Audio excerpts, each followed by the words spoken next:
আজ তোমাদের ক্লাস 10-এর প্রথম চ্যাপ্টার লেসন 1 ফাদারশিপ শুরু করছি। ঠিক আছে, তোমরা সব নতুন নতুন উঠলে ক্লাস 10-এ। দেখো প্রথম পড়াটা কত সুন্দর। কি নাম পড়াটা বললো? ফাদার্স হেল্প, মানে বাবার সাহায্য। বাবা তার ছেলেকে কিভাবে সাহায্য করছে, ঠিক আছে, সেটা এই গল্পের মাধ্যমে আমরা জানবো। দেখো, কার লেখা? আর কে নারায়ণ। তো পড়াটা পড়ার আগে আমরা আর কে নারায়ণ সম্পর্কে কিছু জানবো। দেখো, আর কে নারায়ণের পুরো নাম হচ্ছে রাশিপুরম কৃষ্ণস্বামী আয়ার নারায়ণ স্বামী। এটা হচ্ছে আর কে নারায়ণ পুরো নাম। হ্যাঁ, পুরো নাম হচ্ছে আর কে নারায়ণ। আরে হচ্ছে রাশিপুরম, কে হচ্ছে কৃষ্ণস্বামী, দিয়ে মাঝখানে আবার আয়ার, দিয়ে নারায়ণ, দিয়ে আরো স্বামী। নাম অত বড় নাম রেখেছে। তো R K Narayan is one of the leading figures of early Indian literature in English. R K Narayan, R K Narayan কে হচ্ছে? আর কে নারায়ণ হচ্ছে একজন লেখক, যিনি আমাদের তো ভারতীয়রা কি বাংলাতে লিখতো, হিন্দিতে লিখতো, ইংরেজিতে লেখা শুরু করেছিল, স্টার্ট করেছিল। তো এই ইংরেজিতে যারা প্রথম লিখতে শুরু করেছিল তাদের মধ্যে অন্যতম ছিল আর কে নারায়ণ। তাহলে বোঝা গেল আর কে নারায়ণ যেসব ভারতীয়রা প্রথম দিকে লেখা শুরু করেছিল ইংরেজিতে, এই আর কে নারায়ণ ছিল তাদের মধ্যে অন্যতম লিডিং ফিগার। মানে আর কে নারায়ণ সবাইকে নেতৃত্ব দিয়েছিল। বোঝা গেল আর কে নারায়ণ কি সবাইকে নেতৃত্ব দিয়েছিল। এই পার্টটাতে তোমার ওয়ার্ড মিনিং গুলো লিখবো, আর এই পার্টটাতে পড়ার দিয়ে থাকবে। ঠিক আছে, দেখো কি বলছে, R K Narayan is one of the leading figures. তাহলে একজন হচ্ছে বললাম লিডিং ফিগার, যে প্রথম দিকে নেতৃত্ব দিয়েছিল, of early Indian literature in English. এই ভারতীয় যে সাহিত্য, ভারতীয়রা যে ইংলিশে সাহিত্য লিখছে, ইংরেজিতে কবিতা গল্প লিখছে, তার প্রথম দিককার লেখক ছিল R K Narayan. His notable works include Malgudi Days and the Guide. তার উল্লেখযোগ্য লেখাগুলোর মধ্যে কি রয়েছে? মালগুড়ি ডেজ। এই আর কে নারায়ণের লেখা উল্লেখযোগ্য লেখাগুলোর মধ্যে কি রয়েছে? মালগুড়ি ডেজ। কি বললাম? মালগুড়ি ডেজ, এটা একটা উল্লেখযোগ্য নভেল। আর হচ্ছে গাইড, এটা হচ্ছে একটা উল্লেখযোগ্য নভেল। ঠিক আছে, বুঝতে পারলে? হি ওয়াজ অ্যাওয়ার্ডেড দ্য সাহিত্য academy award in 1958 for guide. এই যে গাইড লেখার জন্য, এই গাইড লেখার জন্য ইনি কি হচ্ছেন? সাহিত্য একাডেমি পুরস্কার পেয়েছিলেন। কি পেয়েছিলেন? সাহিত্য একাডেমি অ্যাওয়ার্ড। কত সালে সেটা? 1958 সালে। তাহলে 1958 সালে গাইডের জন্য সাহিত্য একাডেমি পাইছেন কে? এ আর কে নারায়ণ। বুঝতে পারলি? এবার চলে আসে গল্পে। কিসের নিয়ে গল্পটা? স্বামীনাথন বলে একটা ছেলে ছিল, যাকে আমরা স্বামী বলে জানবো। ঠিক আছে, ও স্কুল যেতে অনিচ্ছুক ছিল, মানে ঘুমোচ্ছিল, হঠাৎ করে মনে হলো যে আজকে স্কুল আছে, স্কুল যেতে হবে। ও চাইছিল যে স্কুলে যাব, সেদিন স্কুলটা বন্ধ করতে চাইছিল। তো সেই জন্য বিভিন্ন রকম অজুহাত, বিভিন্ন রকম এক্সকিউজ দেখাচ্ছিল। প্রথম অজুহাত কি দেখেছিল? যে ওর মাথা ব্যথা করছে, ওই জন্য যাবো না। ওর বাবা বকাবকি করতে, তখন বলছে না স্কুলে দেরি করে যাবো না। দিয়ে আবার বলছে দেরি করে স্কুলে গেলে শ্যামল স্যার বলে স্যার আছে, যারা দেরি করে যায় তাদেরকে খুব বোকাঝোকা করে। এই যে বিভিন্ন অজুহাত যেগুলো দেখিয়েছিল, এই বিভিন্ন অজুহাতগুলো দেখিয়ে সে স্কুলটা বন্ধ করতে চাইছিল। কিন্তু ওর বাবা সেটা শুনলো না। ওর বাবাকে স্কুল পাঠাবে তো পাঠাবে কি, ওর বাবা কি করলো? ওকে একটা চিঠি লিখে দিল, যে বললো এই চিঠিটা তোমাদের হেডমাস্টারকে দিবে, তোমাদের হেডমাস্টার চিঠিটা দিয়ে তারপর ক্লাসে ঢুকবে, তুমি সোজা যাবো। শোনো, তাহলে ক্যামেরা সোজা হবো। তাহলে বোঝা গেল ওর বাবা কি করেছে? একটা চিঠি লিখে দিয়েছে। এবারে ও চিঠিটা নিয়ে যখন যাচ্ছে স্কুলে, ও নিজের ভুলগুলো বুঝতে পারছে। ওই যে স্যামুয়েল স্যার সম্পর্কে যে ধারণাটা ছিল, যে স্যামুয়েল স্যার খারাপ লোক, স্যামুয়েল স্যার খুব রাগী লোক, খুব মারধর করে, বকাবকি করে, স্যামুয়েল স্যারকে খারাপ স্যার ভাবতো। যখন চিঠিটা নিয়ে যাচ্ছে তখন রাস্তাতে ওর অনুভব হচ্ছে না, স্যামুয়েল স্যার সত্যি খুব ভালো স্যার ছিল। অন্য স্যারদের থেকে বেশি বন্ধুত্বপূর্ণভাবে মিশতো, মানে বন্ধুর মতো মিশতো, বন্ধুর মতো পড়াতো, দিয়ে ওকে বেশি গুরুত্ব দিত। এই জিনিসগুলো বুঝতে পারছে যে স্যামুয়েল স্যার কিন্তু অন্য স্যারের থেকে আলাদা, অন্য স্যারের থেকে ওকে বেশি ভালোবাসতো, অন্য স্টুডেন্টদের থেকে স্বামীকে বেশি ভালোবাসতো, বেশি গুরুত্ব দিত। এই যে জিনিসগুলো ও আস্তে আস্তে রাস্তায় যেতে যেতে উপলব্ধি করছে, বুঝতে পারছে এই ব্যাপারগুলো হচ্ছে। তো তারপরে কি হচ্ছে, শেষে কিন্তু চিঠিটা দেওয়ার জন্য যখন যাচ্ছে, ও মানে প্রথমে তো ভেবেছিল যে প্রথমে দিব, যখন গেটে ঢুকছে, স্কুলের গেটে ঢুকার সময় ওর মাথায় একটা বুদ্ধি আসছে যে না, আমি চিঠিটা প্রথমে শেষে দেবো। কেন শেষে দেবে? হয়তো পুরো টিউশনে শ্যামল স্যার এমন কিছু করে দিল যাতে চিঠিটাতে যেটা লেখা আছে সেটা সঠিক মনে, মানে ওর বাবা কি লিখেছে যে শ্যামল স্যার খুব রাগী লোক, শ্যামল স্যার খুব রাগারাগি করে, বকাবকি করে, হেডমাস্টারও শ্যামল স্যারকে ভয় করে, যে কথাগুলো শ্যামল স্যার সম্পর্কে স্বামী বলেছিল চিঠিতে তো সেগুলো লেখা ছিল। তাহলে ও ভাবছে যে চিঠির লেখাগুলো হয়তো সঠিক হতে পারে, সারাদিনে হয়তো শ্যামল স্যার কি করলো, হয়তো খুব রাগারাগি করলো কারো উপরে, কাউকে হয়তো মেরে দিল, মাথা ঠুকে দিল, মাথা ফাটিয়ে দিল, এরকম কিছু করলো, তাই চিঠি দেওয়া ঠিক হবে, কমপ্লেন করাটা, অভিযোগ জানানো ঠিক হবে। কিন্তু সারাদিনে শ্যামল স্যার এমন কিছু করলোই নেই। শেষের সময় যখন চিঠিটা দিতে যাচ্ছিল, তো তখন কি হলো, যখন চিঠিটা দিতে যায় তখন দেখছে হেডমাস্টার রুম বন্ধ, হেডমাস্টার 7 দিনকার ছুটি দিয়েছে, তার চিঠিটা দিতে হলো না। তো তখন স্বামী কি করছে, চিঠিটা নিয়ে ফিরে আসছে, ওর বাবাকে বলছে যে এরকম, তোর বাবা দেখতে পাচ্ছে চিঠি দেয় নাই, তো বলছে যে এরকম স্যার ছুটিতে ছিল, ও বাবা চিঠি নিয়ে ছেড়ে দিল, বলছে এর পরবর্তীকালে যদি আমার কাছে অভিযোগ জানাতে আসো, মানে আসতে বারণ করছে আর কি, কারণ তোমাদের শ্যামলের মতো স্যারদের দরকার। ঠিক আছে, তো এই হচ্ছে গল্পটা, বুঝতে পারলি মোটামুটি। এবার যখন পড়াতে পড়াতে তো আরো ডিটেলসে প্রত্যেকটা লাইন, প্রত্যেকটা ওয়ার্ড ধরে ধরে আলোচনা করবো। তো এটা হচ্ছে তোমার ইউনিট 1টা, যেটা আজকে পড়াচ্ছি, লেসন 1 এর ইউনিট 1। তো দেখো ভালো করে ইউনিট 1টা, পুরো 3টা ক্লাসে 3টা ইউনিট পড়াবো। আজকে যেমন পড়াচ্ছি ইউনিট 1টা, পরের দিন ইউনিট 2টা, ইউনিট 3টা। ঠিক আছে, তাহলে ইউনিট 1-এ কি কি আছে দেখি। দেখো প্রথম line, lying in bed, Sami realized with a shudder that it was Monday morning. Lying in bed, বিছানায় শুয়ে শুয়ে, স্বামী কি বিছানায় শুয়ে আছে। lying in bed, স্বামী realized, স্বামী বুঝতে পারলো, কি বুঝতে পারলো, it was Monday morning, এটা সোমবার সকাল, মানে বিছানায় শুয়ে আছে, শুয়ে ঘুমোচ্ছে, ঘুমোতে ঘুমোতে হঠাৎ করে সাড়ার, মানে সাড়ার মানে কি, সাড়ার মানে দেওয়া রয়েছে দেখো, সাড়ার মানে হচ্ছে তোমার shaking of body cause of fear. তাহলে প্রথমে একটা ওয়ার্ড মিনিং পেলাম সাড়ার। ঠিক আছে, যে ওয়ার্ড মিনিংগুলো আমি বোর্ডে লিখে দিচ্ছি সেগুলো করলে হবে, তার বাইরে করার দরকার নেই। সাড়ার মানে হচ্ছে ইংলিশ মিনিংটা সহ করবে, সাড়ার মানে হচ্ছে shaking of body caused by fear, shaking of body মানে শরীরটা কেঁপে ওঠা, কিসে কেঁপে ওঠা, shaking of body caused by fear, ভয়ে কেঁপে ওঠা। তা স্বামী কিসের ভয় পাচ্ছিল, ও তো বেশ ঘুমোচ্ছিল, ভয় কিসের, না হঠাৎ করে ওর মনে পড়েছে যে স্কুলে যেতে হবে, তাহলে ওই জন্য চমকে উঠছে। তাহলে লাইং ইন বেড, বিছানায় শুয়ে শুয়ে স্বামী রিয়েলাইজ উঠে সাডার, স্বামী চমকে উঠে বুঝলো that it was Monday morning, আজ হচ্ছে সোমবার সকাল। It looked as though only a moment এগো ইট ওয়াজ ফ্রাইডে। ইট লুকড মানে এটা মনে হয়েছিল, ও ভাবছিল যে এই তো এক মুহূর্ত আগে শুক্রবার ছিল, অলরেডি মন্ডে ওয়াজ হেয়ার, অলরেডি সোমবার চলে এসেছে। তাহলে ভাবো কি হতো, আগেকার সময় এখনো অনেক স্কুল আছে, কি হয় সোম থেকে শুক্র স্কুল, শনি রবিবার উইকেন্ডে ছুটি থাকে, আবার সোমবার থেকে স্কুল শুরু হয়। তাহলে এই তো একটু আগে শুক্রবার ছিল, এই তো স্কুল থেকে এলাম বাড়ি, এখন সোমবার চলে এলো, তাহলে অলরেডি মন্ডে ওয়াজ হেয়ার। তাহলে শুয়ে শুয়ে ভাবছে যে এই এক মুহূর্ত আগে ছিল শুক্রবার, আরো সোমবার চলে এসেছে। He hope he did not have to go to school, সে আশা করেছিল যে আজ স্কুলে যাবো না, বলছে যাবো না, ওটা স্কুলে যাবো না, এই সেদিন এই একটু আগে স্কুল থেকে এলাম, আরো কি স্কুল যাবো। তাহলে বলছে এই একটু আগে শুক্রবার ছিল, আরো সোমবার চলে এসেছে, তো আমি কি করবো, স্কুল যাবো না। He hope he did not go to school, সে আশা করেছিল যে সে স্কুলে যাবে না। At 9 o'clock Swami wailed, I have a headache. At 9 o'clock মানে 9টার সময়, টাইমটা মনে রাখবে, যখন 9টা বাজে, সকাল 9টা, স্বামীনাথন ওয়েল্ড, ওয়েল্ড মানে যন্ত্রণায় চিৎকার করা, ওয়েল্ড মানে কি যন্ত্রণায় চিৎকার করা বা যন্ত্রণায় কেঁদে ওঠা। এখানে আমি লিখলাম যে চিৎকার করা, মানে যন্ত্রণায় চিৎকার করা বা চিৎকার করে কাঁদা।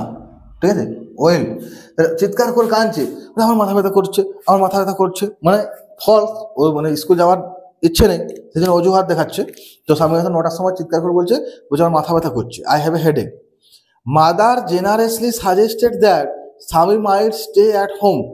মাদার জেনারেসলি সাজেস্টেড, জেনারেসলি মানে উদারভাবে, মা উদারভাবে প্রস্তাব দিল যে স্বামী মাইট স্টে অ্যাট হোম, স্বামী বাড়িতেই থাকুক। মারা সবসময় জেনারেস হয়, জেনারেস মানে কি দয়ালু, তাহলে মারা কি হয় জেনারেস হয়, জেনারেস মানে হচ্ছে দয়ালু।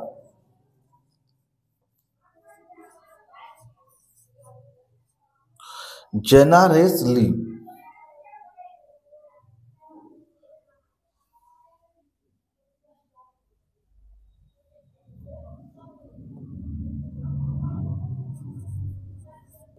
মানে উদারভাবে। তাহলে কি বলছে, মাদার জেনারেসলি সাজেস্টেড মানে প্রস্তাব দেওয়া। মা উদারভাবে প্রস্তাব দিল that Swami might stay at home, যে স্বামী তুমি বাড়িতেই থাকো। অ্যাট 9:30 মানে 9:30, when he ought to have been in the school prayer hall, 9:30টার সময় যখন স্বামীর থাকা ছিল কোথায়, স্কুলের প্রার্থনা হলে। 9:30টার সময় স্কুলে প্রার্থনা হয়। স্বামী was lying on the bench in mother's room, স্বামী মায়ের রুমের বেঞ্চে শুয়ে আছে। তাহলে 9:30 যখন বাজে, 9টার সময় চিৎকার করে বলছে মা আমার মাথা ব্যথা করছে। 9:30 যখন বাজে, 9:30টার সময় ওর স্কুলে প্রার্থনা হয়ে থাকার কথা ছিল, কিন্তু 9:30টার সময় স্বামী কোথায় আছে, স্বামী আছে মায়ের রুমে বেঞ্চে বসে। এরপর দেখো এখান থেকে প্রশ্ন পড়ে, যতটা পড়ানো হলো ততটা থেকে প্রশ্ন কি কি পড়ে, যে কটার সময় স্বামী বলেছিল মাথা ব্যথা করছে, 9টার সময়। কটার সময় প্রার্থনা হয়ে থাকার কথা ছিল, 9:30টায়, তখন সে কোথায় ছিল, মায়ের রুমে বেঞ্চে। মোটামুটি এগুলো মনে রাখবে। এরপর দেখো ফাদার চলে এসেছে, তো মায়ের সাথে কথাবার্তা হলো, মা বলছে ঠিক আছে মাথা ব্যথা করছে বেটা, যা স্কুলে যেতে হয় না, রেস্ট লে। ও মায়ের রুমে বেঞ্চে শুয়ে রেস্ট নিচ্ছে। সেই সময় বাবা চলে এসছে। Father asked him have you no school today, ওর বাবা বলছে কি রে স্কুল নেই আজ। তাহলে ফাদার আস্কড হিম, বাবা তাকে জিজ্ঞেস করলো have you no school today, আজকে কি তোমার কোনো স্কুল নেই। হেডেক, স্বামী রিপ্লাইড, ও বলছে মাথা ব্যথা করছে বাবা, যাবো না আজকে স্কুল, মাথা ব্যথা করছে। হেডেক, স্বামী রিপ্লাইড। তোর বাবা রেগে গেছে, nonsense, dress up and go, বুঝাই যা জামা প্যান্ট পর, ড্রেস আপ মানে পোশাক পরা, জামা প্যান্ট পর, স্কুল চলে যা, পোকা কোথাকার। হেডেক, আবার ও বলছে মাথা ব্যথা করছে, বলছে মাথার হাত ধরে, মাথা ব্যথা করছে আমি যাবো। আর বাবা আবার ধমকাচ্ছে, loaf about less on Sundays and you will be without headache on Monday, বলছে রবিবার দিন যদি তুমি কম ঘোরাঘুরি করতে, সোমবার দিন তোমার মাথা ব্যথা করতো। ও বাবা রেগে গেছে, গম্ভীর গলায় বলছে রবিবার দিন ঘোরাঘুরি করবে, এদিক ওদিক চারদিকে রোদে ঘুরে বেড়াবি, সোমবার তো মাথা ব্যথা করবেই। রবিবার দিন যদি কম ঘুরতিস, আজকে মাথা ব্যথা করতো, তাহলে মাথা ব্যথা করছে, এটা কার দোষ, স্বামী নিজের দোষ। স্বামী ওই জন্য বলছে loaf about less on Sundays, ওর বাবা বলছে loaf about less on Sundays and you will be without headache on Monday, যদি সানডেতে তুমি কম ঘোরাঘুরি করতে, রবিবার মন্ডেতে মাথা ব্যথা করতো নেই, মাথা ব্যথা করছে তোমার দোষ, তোমার স্কুল যেতে হবে। Swami knew how strict his mother could be, Swami জানতো ওর বাবা কত স্ট্রিক হতে পারে, ওর বাবা কতটা রাগী লোক, স্বামী জানে যে বাবা খুব রাগী লোক। স্ট্রিক, স্ট্রিক মানে কঠোর, স্ট্রিক মানে কি বললাম, কঠোর।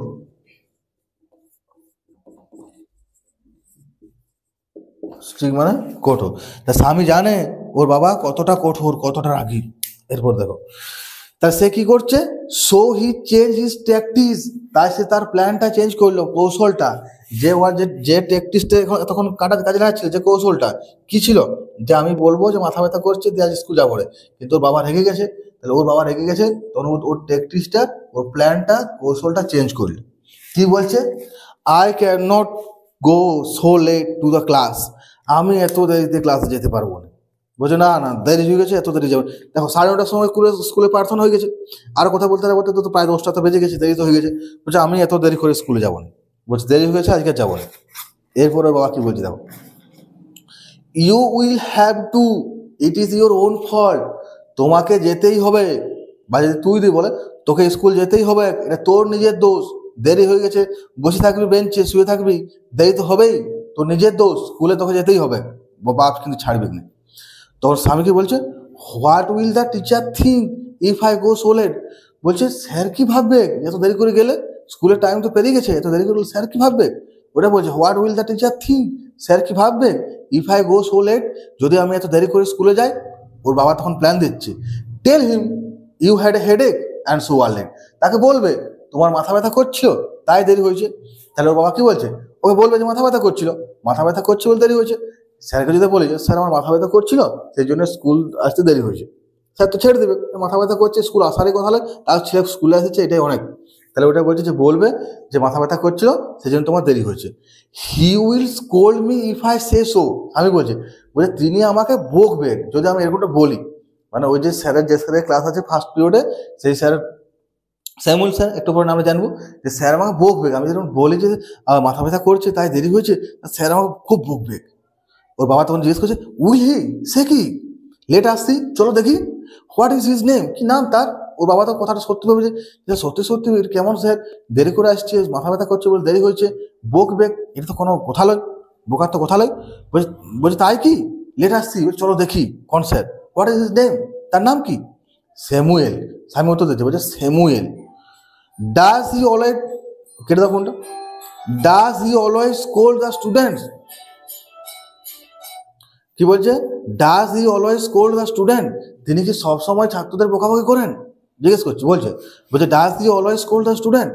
বলছে কেমন স্যার রে বাবা, সবসময় স্যার ছাত্রদের রাগারাগি করে? তাহলে ওর বাবা জিজ্ঞেস করছে does he always scold the student? তিনি কি সবসময় ছাত্রদের বকাবকি করেন? স্বামী কি উত্তর দিচ্ছে দেখো, he is a very angry man, তিনি খুব রাগী লোক। He is specially angry with the boys who come in late. He is specially angry, সে বিশেষ করে রাগ দেখায় সেই ছেলেদের যারা দেরি করে স্কুলে আসে। তাহলে কাদের উপর রাগ দেখায়? যাদের স্কুল আসতে লেট হয়। মানে এইগুলো কিন্তু স্যামুয়েল স্যার সম্পর্কে বানিয়ে বানিয়ে বলছে। স্যামুয়েল স্যার মোটেই এরকম নয়, আমরা পরের দিন জানতে পারবো পরের ক্লাসে। এই যে কথাগুলো বলছে, স্যামুয়েল স্যার খুব রাগী লোক, স্যামুয়েল স্যার খুব রাগী লোক, সে বিশেষ করে কাদের উপর রাগ দেখায়? সে বিশেষ করে সেই ছেলেদের উপর রাগ দেখায় যারা ক্লাসে দেরি করে আসে। I would not like to go late to Samuel class. আমি স্যামুয়েলের ক্লাসে এত দেরি করে যেতে পারবো না। তাহলে কেন বলছে? স্যামুয়েল স্যার খুব রাগী লোক, বিশেষ করে যে ছেলেগুলো দেরি করে স্কুলে যায় তাদের প্রতি বেশি রাগ। বলছে আমি স্যামুয়েল স্যারের ক্লাসে দেরি করে যেতে পারবো না। If he is so angry, যদি তিনি এতই রাগী হন, why not tell your headmaster about it? কেন তোমাদের হেডমাস্টারকে বলছো না? দেখো, স্কুলে যদি কোনো সমস্যা হয় কোনো ছাত্রকে নিয়ে বা কোনো স্যারকে নিয়ে, আমরা কার কাছে যাবো? হেড স্যারের কাছে। তাহলে স্যামুয়েল স্যার এত রাগী স্যার, প্রত্যেকটা জিনিসে রাগ করে, দেরি করে আসতে, আজ মাথা ব্যথা করলেও রাগ করবে, দেরি করে আলেও রাগ করবে। তোমরা হেডমাস্টারকে কেন বলে দিচ্ছ না? তাই তো, এটা কে বলছে? এটা স্বামীর ফাদার বলছে যে if he is so angry, যদি তো তিনি এত রাগী হন, why not tell your headmaster about it? তোমার হেডমাস্টারকে সেখানে বলছো না? They say that even the headmaster is afraid of him. তারা বলে যে এমনকি হেডমাস্টারও ভয় পায় তাকে। তাহলে এই যে কি বলছে, দে সে দ্যাট, তারা বলে যে, মানে সবাইকার মুখে মুখে একটাই কথা, even the headmaster is afraid of হিম, এমনকি হেডমাস্টারও ভয় করে তাকে। তাহলে অ্যাফ্রেড মানে ভয় পাওয়া। তাহলে এই যে কথাগুলো, হেডমাস্টার কি স্যামুয়েল স্যারকে ভয় পাবে? পাবে না। এই যে কথাগুলো এখান থেকে বোঝা যাচ্ছে যেগুলো তোমার বানিয়ে বানিয়ে বলছে। তাহলে এতটা বোঝা গেল। তাহলে মোটামুটি এই ওয়ার্ড মিনিংগুলো করবে, তাহলেই হবে। অ্যাফ্রেড মানে হচ্ছে তোমার ভয় বা ভীত হওয়া, ফল্ট মানে হচ্ছে দোষ, ঠিক আছে? ফল্ট মানে কি? ফল্ট মানে দোষ। স্কোল্ড মানে বকাবকি করা, স্কোল্ড মানে বকাবকি করা, ঠিক আছে? আর একটা রয়ে গেল লোফ। লোফেরটা ইংরেজি বাংলা সহ মনে রাখবে। লোফ, লোফ হচ্ছে মুভ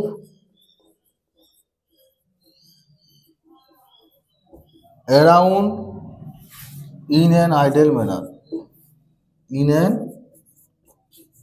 আইডল ম্যানার মানে কি? অলসভাবে ঘুরে বেড়ানো। লোভ মানে কি? অলসভাবে ঘুরে বেড়ানো, সারাদিন অলসভাবে ঘুরে বেরিয়েছে, অলসভাবে ঘুরে বেড়ানো। তাহলে দেখি আজকের ইউনিটটা কি কি পড়লাম, একদম পুরোটা সামারি করে বলে দিচ্ছি। তাহলে আজকে কি হচ্ছে, বিছানায় শুয়ে শুয়ে স্বামী হঠাৎ করে শিউরে উঠছে, ভয় পেয়ে উঠছে। কেন ভয় পেয়ে উঠছে? না, ও ভাবছে আজকে সোমবার, ভাবছে কি সত্যি সত্যি আজকে সোমবারের সকাল, তাই তো আবার স্কুলে যেতে হবে। ও ভাবছে এই যে একটু আগে শুক্রবার গেল, আরো সোমবার চলে এসেছে, আবার স্কুলে যেতে হবে, কি সমস্যা, প্রতিদিন স্কুলে যাবো। এরপরে কি হচ্ছে, স্বামী বলছে না আজকে স্কুল যাবো না। স্বামীটা ভাবছে যে আজকে স্কুলে যাবো না। তো কি করা যায়? 9টার সময় সে চিৎকার করে কেঁদে কেঁদে বলছে যে মা আমার মাথা ব্যথা করছে। ওর মা তো জেনারেস, মারা খুব দয়ালু হয়। মা দয়ালুভাবে বলছে যে ঠিক আছে তাহলে তোমাকে স্কুলে যেতে হয় না, তুমি কি কর। স্বামী তখন কি করছে, 9:30 যখন বাজে তখন স্বামীর থাকার কথা ছিল স্কুলের প্রার্থনা হলে। স্বামী আছে কোথায়? স্বামী আছে তোমার প্রার্থনা হলে থাকার তো কথা ছিল, কিন্তু স্বামী আছে তোমার ওর মায়ের রুমের বেঞ্চে বসে। ওর বাবা এসে বলছে কি রে আজ স্কুল নেই? তখন স্বামী কি বলছে, না মাথা ব্যথা করছে বাবা, আজ স্কুলে যাবো না। স্বামী বাবা বকছে, বলছে বোকা কোথাকার, যা তাড়াতাড়ি করে স্কুলে চলে যা, ওকে বোঝা করছে। তখন স্বামী বলছে না মাথা ব্যথা করছে। ওর বাবা তখন আবার রেগে গেছে, বলছে রবিবার দিন চারদিকে ঘোরাঘুরি করবি, খেলে বলবি, দৌড়ে বলবি, মাথা ব্যথা তো করবেই। তখন স্বামী দেখছে না বাবা তো খুব রাগী লোক, বাবাকে এই প্ল্যানটাতে বললে হবে না, অন্য কিছু প্ল্যান করতে হবে। তোর বলছে দেরি হয়ে গেছে, এত দেরি করে যাবো না, ঠিক আছে। তখন ওর বাবা কি বলছে যে তুই দেরি হয়েছে, লেট হয়েছে, সেটা তো নিজের দোষ, এখানে বিছানায় শুয়ে থাকবি, বেঞ্চে শুয়ে থাকবি, দেরি তো হবে কি, যা দেরি হলে স্কুলে চলে যা। তখন বলছে না না, যদি দেরি করে যায় স্যার কি বলবে, স্যার কি ভাববে, স্যারকে বলবি যে আমার মাথা ব্যথা করছিল তাই দেরি হয়েছে। বলছে না না, এটা যদি আমি বলি স্যার দমাই বকবে আমাকে, দমাই বকবে। বলছে বলছিস সে কি এরকম ব্যাপার, কোন স্যার, সেই স্যারটার কি নাম যে দেরি করে এলে মাথা ব্যথা করলে যদি দেরি হয় বকবে। বলছে স্যামুয়েল স্যার, স্যামুয়েল স্যার বিশাল রাগিল, সবাইকে শ্যামল স্যারকে সবাই ভয় করে, হেডমাস্টার শ্যামল স্যারকে ভয় করে। ওর বাবা বলছে যে তোমরা যদি এতই শ্যামল স্যার এতই রাগি, এতই যদি বকাবকি করে, হেডমাস্টার কেন কমপ্লেন করছো না? তো হেডমাস্টারও শ্যামল স্যারকে ভয় করে, সবাই বলে যে হেডমাস্টারও শ্যামল স্যারকে ভয় করে, সবাই শ্যামল স্যারকে ভয় করে। তো এই যে ব্যাপারগুলো, এটা ছিল তোমাদের ইউনিট 1-এর। মানে এই যে কিছু কিছু এলিগেশন, অভিযোগ আমরা কি দেখলাম, যে স্বামী তার বাবার কাছে শ্যামল স্যার সম্পর্কে কিছু অভিযোগ জানালো। কি অভিযোগ জানালো? শ্যামল স্যার খুব রাগী লোক, শ্যামল স্যার সবসময় বোকাঝোকা করে, বিশেষ করে যারা দেরি করে স্কুলে আসে তাদের প্রতি আরও বেশি বোকাঝোকা করে। এই যে জিনিসগুলা, এগুলো কিন্তু শ্যামল স্যারের একটা খারাপ দিক দেখাচ্ছে। কিন্তু শ্যামল স্যার মোটেই এরকম লোক নয়। শ্যামল স্যার আসলে কীরকম লোক, তার আসল কীরকম ব্যবহার, আসল কীরকম চরিত্র, আসল কীরকম কাজ, কি করে না করে, সেগুলো আমরা পরের দিনের ক্লাসে জানবো। আজকের ক্লাস এতটাই, দেখা হচ্ছে পরের ক্লাসে। লাবণ্য বেতন।